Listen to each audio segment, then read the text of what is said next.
Hello and welcome to the Walk Around podcast, powered by JM&A Group. I am one of your hosts, Mark Spoto, joined by Elliot Schor. Hey now. And today we are welcoming Erin Kerrigan. So if you are in the automotive business, if you are a dealer owner or a principal, you are going to want to hear from Erin.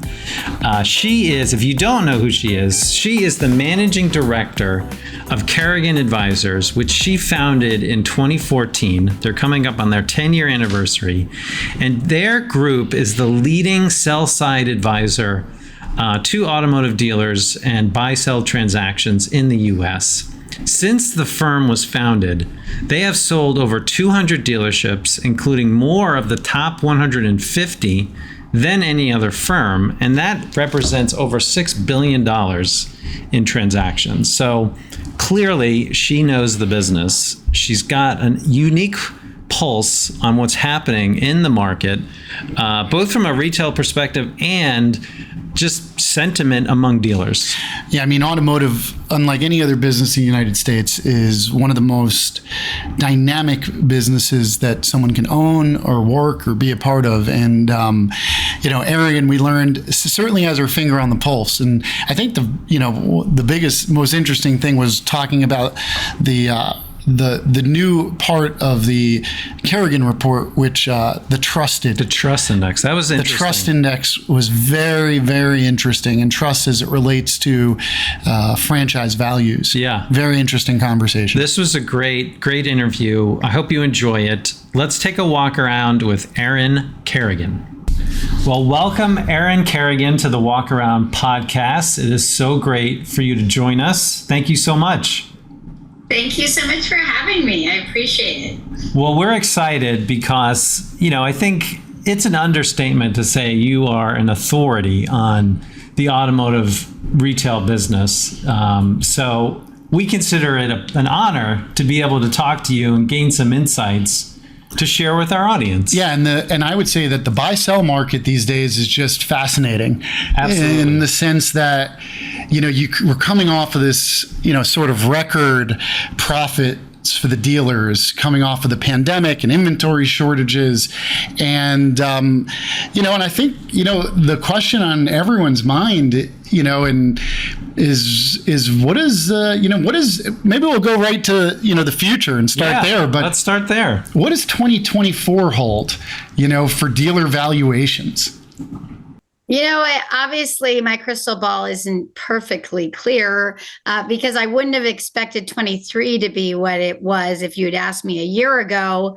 Our firm is going to do $2.6 billion in transactions this year and sell over 50 dealerships.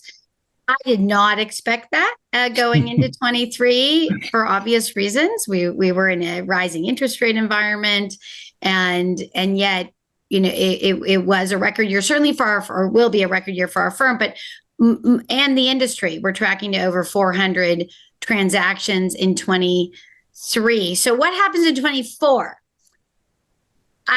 It is hard, of course, to figure out what will happen. I do think valuations come down in 24. I think it's important for everyone to understand, though, that they're not going to come down at the same rate that earnings come down.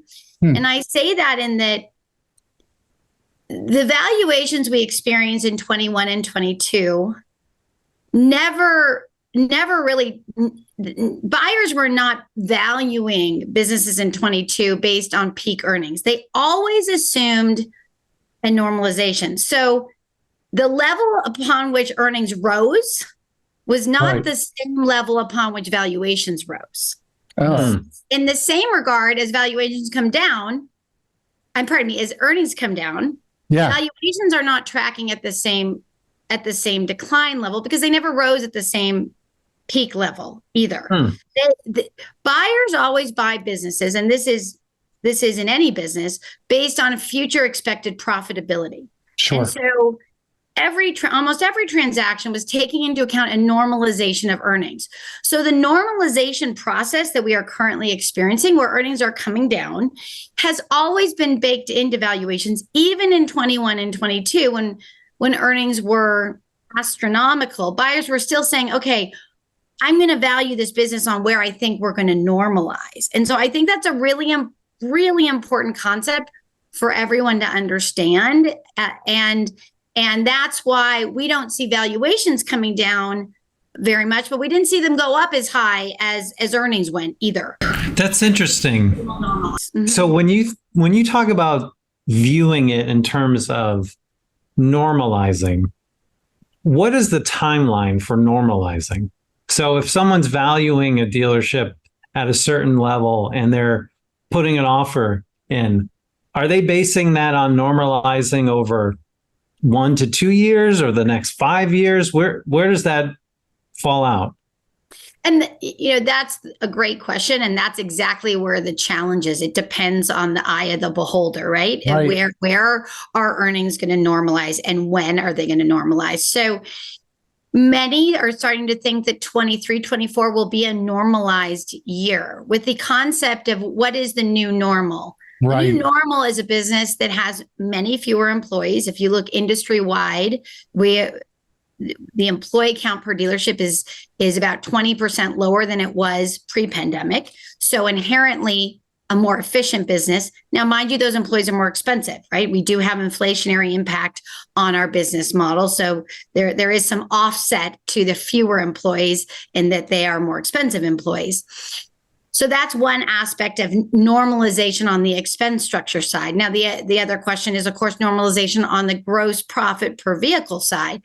Clearly, that number is coming down as we see inventories rise. We're at about 2.5 million of inventory right now in new vehicle inventory. 3 million is where we sat pre-pandemic. So we're quickly approaching a pre-pandemic level.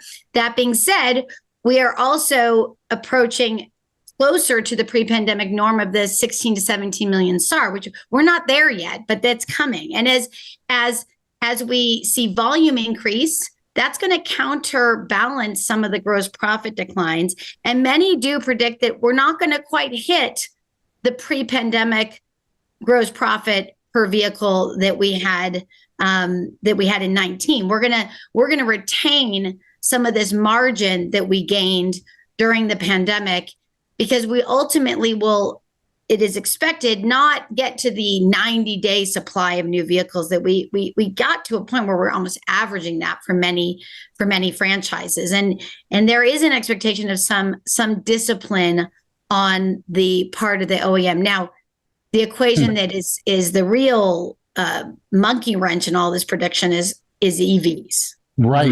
Well, that's and that's a great point. I mean, so are you seeing sellers come to market who maybe don't want to, who are getting, I would say, maybe thrown off by EVs and the amount of focus maybe by and money being invested in EVs and what the OEMs are saying with EVs? They just don't want to deal with it. Yeah, what the government is saying and thinking about investments in infrastructure, and are just saying, you know what?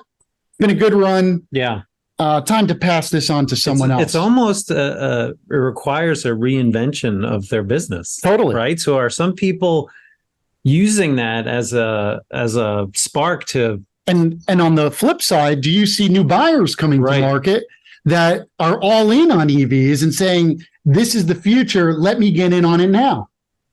We definitely see both of what you just described. So there's no question that there are many longtime dealers or second and third generation dealers that are saying, golly, this is not my father's Oldsmobile, this business model going forward. This is really different. And really, if you look at our dealer survey that just came out, I think the results of that survey, we asked, what is your trust level in OEMs? And the divergence in responses by franchise was pretty extreme, with 46% of dealers saying we have no trust in Ford and 72% of dealers saying we have high levels of trust in Toyota. So, I mean, those are vastly different results.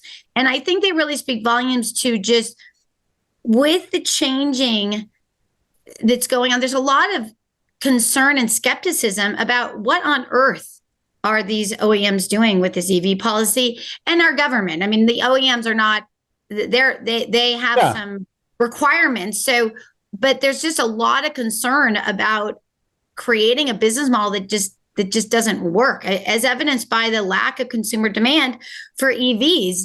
And you have situations like in certain states, certain OEMs have already hit their threshold for how many ICE vehicles they can sell in 2023.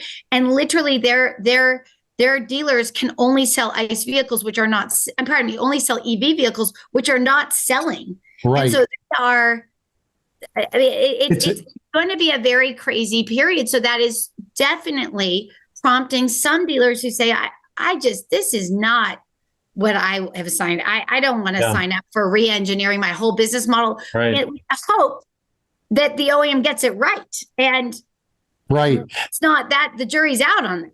Totally. I'm glad you brought up the Kerrigan report, and we were absolutely going to bring it up too. And, I think, to your point, one of the things that Mark and I, when we were talking earlier and reading through that report, was the trust index. And I guess our first question before we did want to talk about the actual numbers and trust, and because you're right, we were fascinated with just the divergence in manufacturer response. I mean, because it really doesn't mirror some of the other surveys out there. NEDA does a brand survey that, it's much tighter of a band in terms of, but our question was, what's the relationship between trust and valuation, or trust and buy sell? Where does that linkage come in that you guys thought to add this trust factor into the Kerrigan report?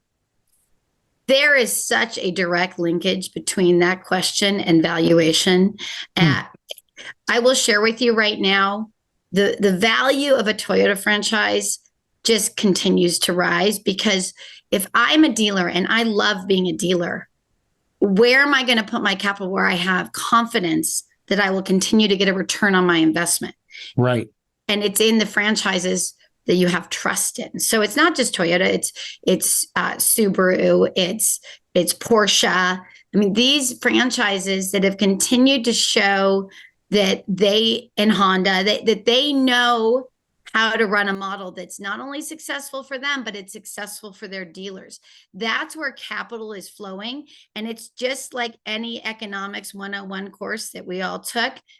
When you have a finite supply, which you inherently have with those franchises I mentioned, and you have enormous demand, that drives valuation up. By contrast, it's not to say that there aren't buyers looking for Ford dealerships. There are definitely buyers for Ford dealerships, but your ability to push that value up, given the negative news, is harder, because there's not as many looking for Ford franchises as there are looking for Toyota franchises. It's interesting when you look at the data, right? I mean, Toyota certainly stands out in terms of their trust level. And then when you go throughout the rest of the manufacturers, there's a big drop off between Toyota and really the fourth Honda. Yeah. Right. Honda, we're looking at the data right in front of us. We're looking at it.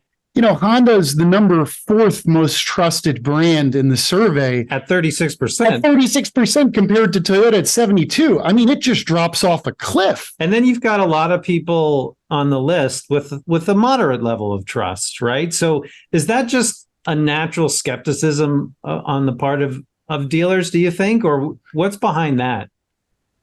In our experience, and we've sold more Toyota franchises than any firm in the country, the Toyota is on its own in its own playing field. Yeah. And the rest of the OEMs are kind of in the other playing fields, because, and I say that we speak to dealers all day long, and they're very skeptical of most of the OEMs about what are they doing. I mean, you have Honda, who is partnering to create an electric vehicle that is not going to use the dealer body. So yeah, that undermines trust. There's some red flags there. That's a red flag. Totally. Yeah, exactly. So every time the OEMs do things like that, it undermines trust. And truly, I think Toyota is unique in that it really does speak to it from top to bottom. They are all about making sure their dealer network is successful, because if the dealer network's successful, we're successful. The other OEMs often have a zero-sum game kind of mentality. And that's where the negativity and the lack of trust, it resides in that you can see it. There's this push-pull on economics. It's not win-win. And you can see it also in the increasing in the pricing of new vehicles, right? So inherently, when the grosses went crazy in 21 and 22, some OEMs said, "Oh, that's for me. That's my money. You know, that money over MSRP. Okay, we're going to increase the MSRP because too much is going to the dealer body." What Toyota did is really go to their dealers and say, "Look, we don't really want. Let's all win here, but we don't really want you guys to charge too much over MSRP. Like, that's not who we are as an industry and a business. So, and that's not our business model." But that's not what the other OEMs did. The other OEMs said, "Okay, hey, I want some of that," and they just increased their prices. And now, by the way, a lot of those OEMs, I won't name names, but are suddenly finding they have a 100-day supply of vehicles because you were late to the party. Sorry, the market won't support that number anymore. Yeah, looking at you, Stellantis. And that directly correlates to your trust index and your valuations of the brands. And so, but it is interesting. We're obviously close to Toyota in where our company sits. And I was a Toyota district manager in Miami, and I can tell you everything you're talking about is true in firsthand. It's a deliberate focus on success of the dealer, and it's a stated focus, and it's extremely deliberate. And the thing that gets me about what you're talking about with the pandemic and sort of the land grab is the short-term thinking and of some of the other manufacturers and even with EVs. Right? Like, Toyota's been the only one that has stood there and said over and over, despite criticism from their board, right? Despite criticism from investors, they have said there over and over saying EVs are not the only answer. They're part of the solution. They're not the only solution. And guess what? We're going to bring them when it makes sense. And they've done that. And I think, would you say that has also helped their valuations, and the trust index has been their stance on vehicles?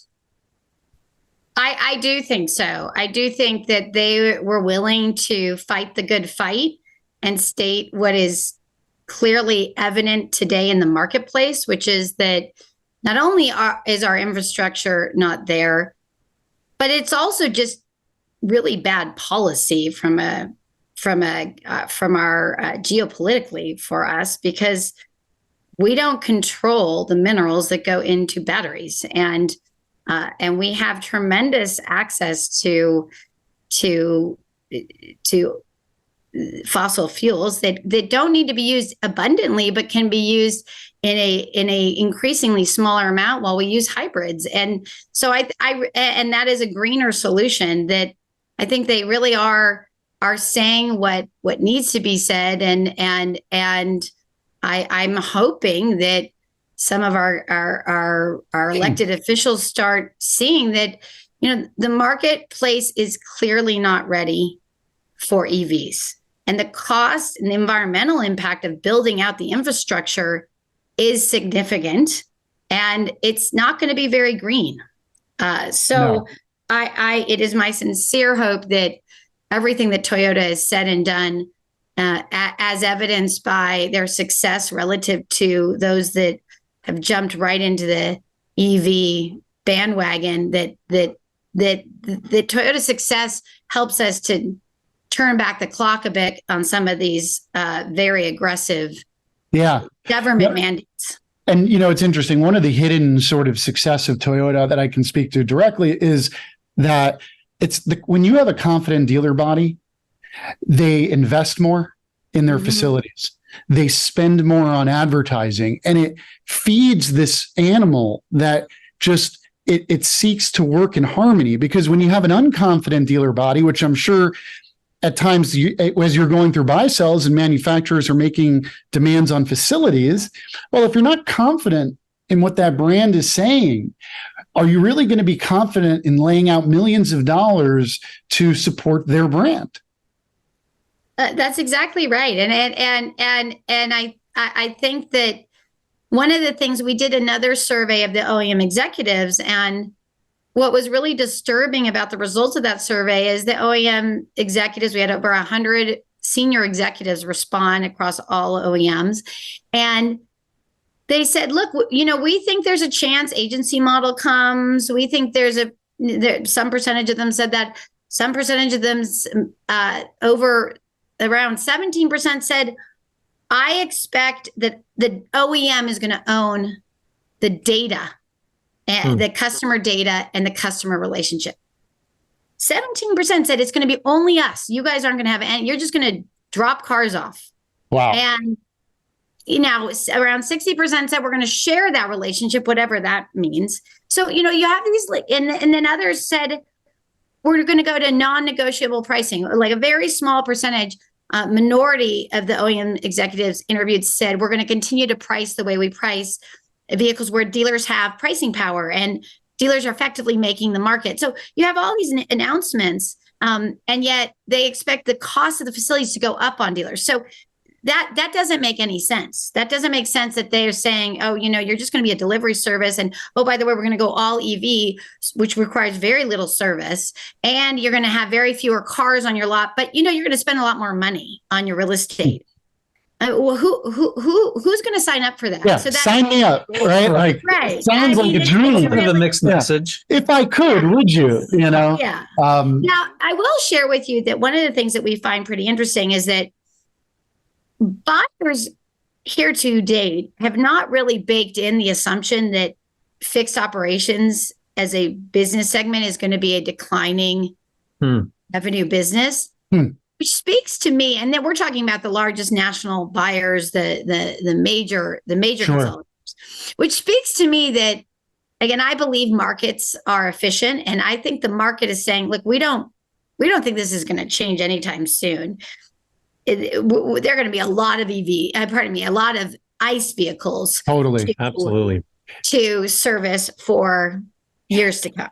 Well, you're right, because, when you look at the units in operation, UIO, and you consider, I think EVs, last quarter were maybe a little less than 10% of the overall new car market, you still have 150 million used vehicles, 99% of them being ICE vehicles on the road. And with affordability the way it is, with used cars, cars lasting longer, the average age of a vehicle on the road is over 13 years now.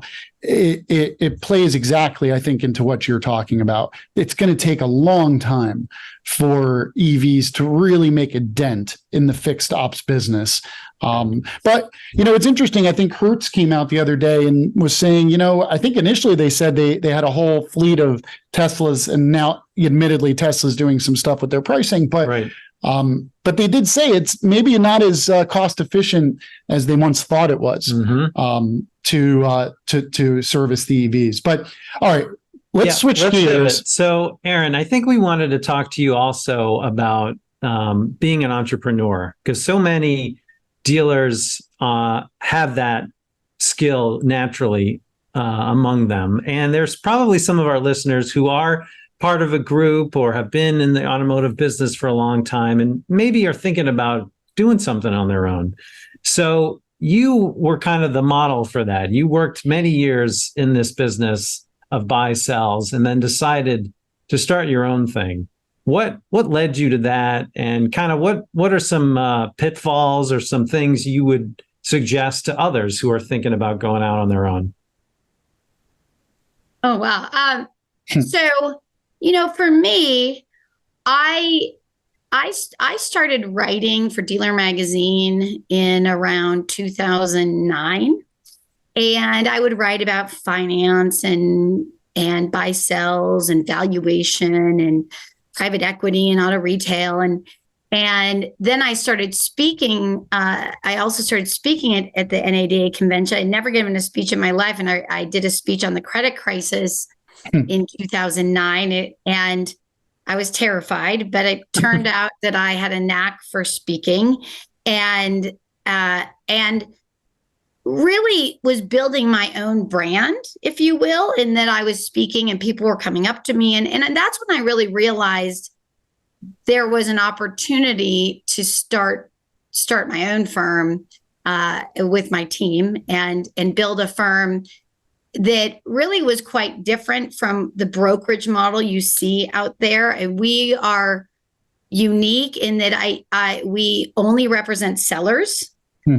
And when my business partner, when we were starting, said, "You sure you want to do that? You sure we want to just draw the line in the sand and say, these are our clients?" And I felt very strongly about it because I think that the challenge that I saw in my prior firm was that the dealers were very skeptical of the brokerage community because they were unclear who the brokers were representing. Are they representing the buyer? Are they representing the seller? Are they representing the deal? And so I felt very strongly that these are very valuable family businesses. This is the largest transaction our clients do in generations in many cases. And so I felt that our business, as the value gets bigger and bigger for these businesses, they need to be represented professionally. And there needs to be a clear fiduciary responsibility of your advisor that you are committed to the seller and advising the seller. Now, we of course spend a lot of time getting to know the buyers and we know what buyer criteria is, but our fiduciary responsibility is to the seller. And we also decided early on to not have a brokerage model. So we have one deal team. So every transaction, every engagement, we commit every individual in Kerrigan Advisors is working for our client together. And we believe that model is it's actively managed, but it's not a listing service. This is not a passive engagement. We're not putting up, we're not saying, here's what we got today. We got, that is. It's on the website. it couldn't be further from that. And we do believe that's the secret of our success is really, we look at our clients' business like they're our business, and we take each engagement extremely seriously and manage it very actively to ensure it's successful. And it's a roll your sleeves up and work from beginning to end to get the deal done. And I think that ethos has really served our firm very well. The other thing I'll just say is that we're very data driven. So we track everything. We have a very detailed database. So every conversation with every buyer we ever have, we track what they're looking for so that we're really not wasting anyone's time. We run a very targeted sale process. We only are approaching the select number of buyers we know are interested in our client's business. And while we're not representing the buyers, we're very respectful to know we don't want to waste anyone's time. Sure. And so we really do invest as much time in understanding what buyers are looking for as we do understanding what our client's business. So that's awesome. I mean, and how many years now has Kerrigan Advisors been in making dealers and doing business out there? So next year will be our 10th year. Wow! Congratulations. Hard to believe, and I look back and I do get a little tired when I think about how many blue sky reports I've written every quarter. And I've got to how many planes you've been on, I'm sure. So many planes, but it's really more than anything, it's our team. Our team is incredible. We have very long tenured team members who are the core of our success. And I really attribute our success to our team. And when we look back as a team, we kind of just look back in awe of what we've accomplished, each in one transaction at a time, but really one family at a time, one family that we're representing. And usually most of our clients are family and our families that are looking to monetize their generations of hard work. And so it's amazing, but we will in those 10 years have done over $7 billion of proceeds to clients. And I think that's a pretty incredible achievement for the team. Amazing. Awesome. So to sum it up, what I heard in there was build your brand. Yep. Right. You never know where it's going to lead. Right. Look for opportunities. Right. Be on the lookout. Create differentiation. Have a strategy. Erin Pick your identified strategy. she identified something that others in the market weren't doing. That's right. And despite the fact that it might have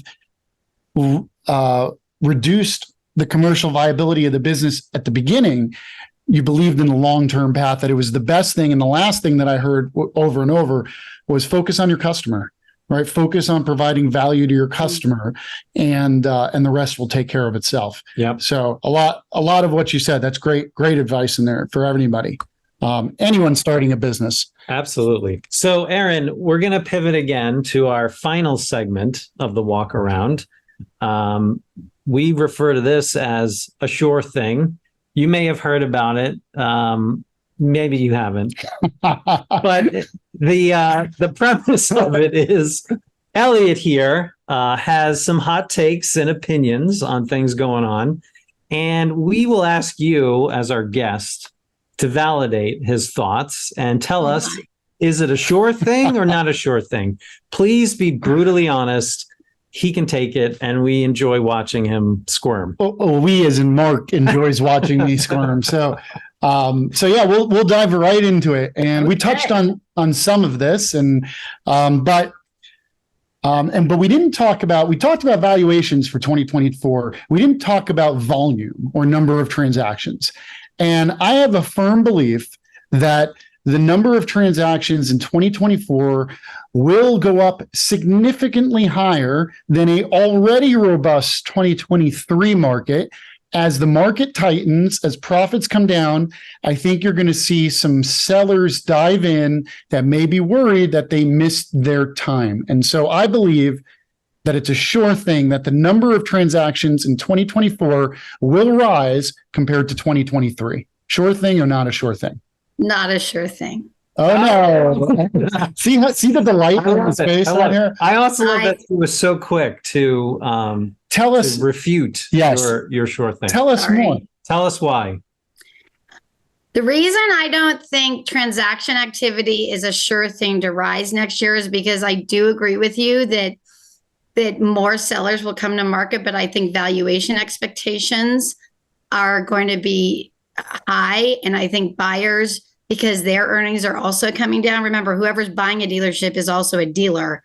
And as they experience a contraction in earnings, I do think you're going to see it. I think the bid and the ask are going to be wider. And so coming to agreement on valuation is going to be harder in my expectation in 24. And no dealer has to sell. Everyone's still making a lot of money for the most part. So the seller that doesn't get his or her price is not going to sell. And so I do think I don't think valuations are going to come down, because the deals that I think get done will be on the higher end, but I think there will be fewer of them because the buyers and sellers are not going to agree as easily on valuation. Interesting. Well, that goes right into your next Schor Thing. That does. So that's an interesting perspective too, because it's what I hear you saying is there might be more available listings, but less deals that actually close because of the gap between the buyers and sellers, if I heard you correctly. That's correct. I was trying to back into a half a point, Mark, but I'm sorry. Okay. It's over. That's not happening. Okay. Gotcha. All right. Let's move on. Next question. So, a lot's been made of the big groups buying. When you look at the last few years, the big groups have set records in terms of what they've bought, how much they've bought it for. But I believe that the big public groups are going to sell more than what they buy in 2024.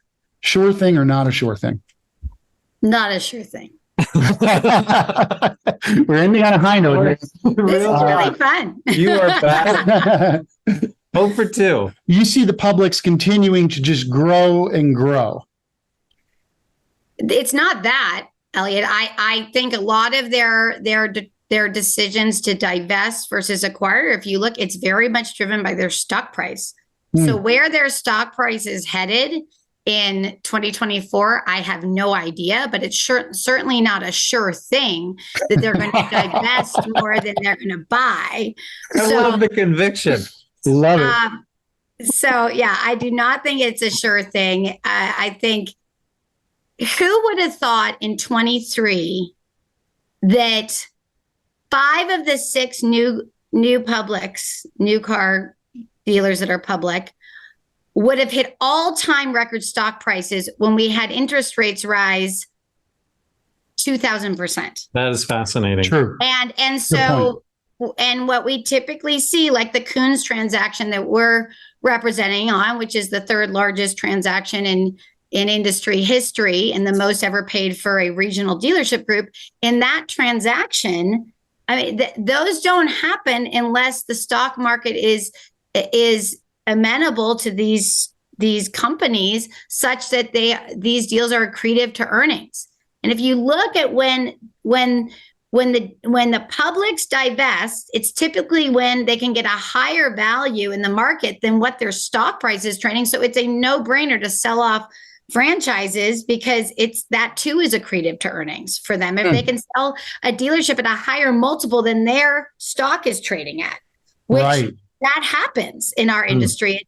It's a complete oddity of our industry that we have, that the publics, because they are a small percentage of our industry, do not drive the valuations of our industry. The private sector really drives most of the valuation. And so the level to which the publics divest or acquire is very much driven by the financial markets and Wall Street. And so I don't know what that's going to look like next year, but that will be the driver. Well, and if you did, you could certainly tell us, because we would be happy to invest alongside with you. But I all right, our final question. Final question. I'm going to feel badly if I say nothing. No, please, no. Erin. Maybe this is the point of this. That is kind of the point. I feel like I'm going to. We need to make sure Elliot's opinions are grounded. Yes, right? we got to keep me, keep me in check. Keep them honest. So I'm going to go a little off script on this one, but exciting. But I'm going to say that in 2024, you are going to see a new crop of entrepreneurs enter the dealership market that believe in retail, but believe that it needs to be done differently. And so my prediction is you will see first-time buyers enter the market in 2024 at a higher pace than maybe what has happened in the last few years. Sure thing or not a sure thing? It's not a sure thing. Okay. Wait, is that an agreement? I think that's a sure thing. It's a slight agreement. I mean, I think a sure thing is like a guarantee. And I think nothing, I wouldn't guarantee you that's going to happen. But I do believe that as we normalize as a business, we're going to see a differentiation between those that took the period of COVID to really figure out how to optimize the business model in a better way, get rid of the F&I department by way of example, and have a single sales. Sorry, that's not great for JM&A, but that's all good. That's all right. No, when I don't mean get rid of it, I mean use that you have, look for efficiency. Organization, make it a more efficient business model. Totally. Not have a whole sales team and then have a whole F&I sales team effectively. Those that really said, okay, I'm making more money than I ever have made, so I'm going to use this period of plenty to really look at my business model and see how I can optimize it for the future, because I have so much cushion to do so. I'm making so much money. I can tinker, and maybe I make a little bit less money, but in the long run, I'm going to be extremely ready for the changes coming.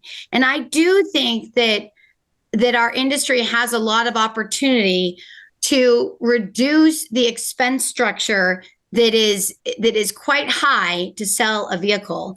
And I think that the entrepreneurs out there that think creatively, it's not easy to do. I'm not suggesting this is an easy endeavor, but those that either did it during the pandemic because they felt they could do it, or those that have been analyzing our industry forever and are students of the industry, I do think they'll have a great opportunity to do this. And quite honestly, too, some will do it by requirement, right? In other words, as grosses come down, that's when people will have to start saying, how can I run this business more efficiently to make more money?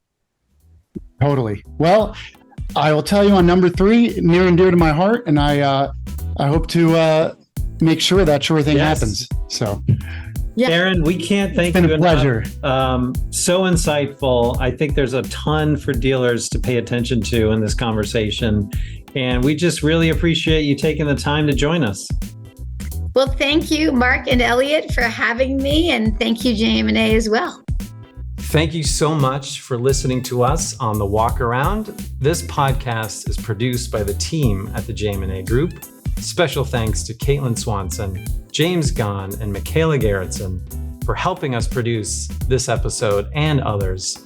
If you're a dealer owner, if you're a general manager, regardless of your career in automotive, you are sure to pick up some insights on The Walk Around. I like what you did there. Appreciate it. Yeah, that's nice. And we appreciate all of our listeners. You can find us anywhere where you can find podcasts, Apple, Spotify. We're on YouTube, Spotify video now available. All you got to do, if you have an Alexa-enabled device, you could just say, Alexa, play The Walk Around, and it will play. So we appreciate you. Remember to go ahead and subscribe. Thank you for listening.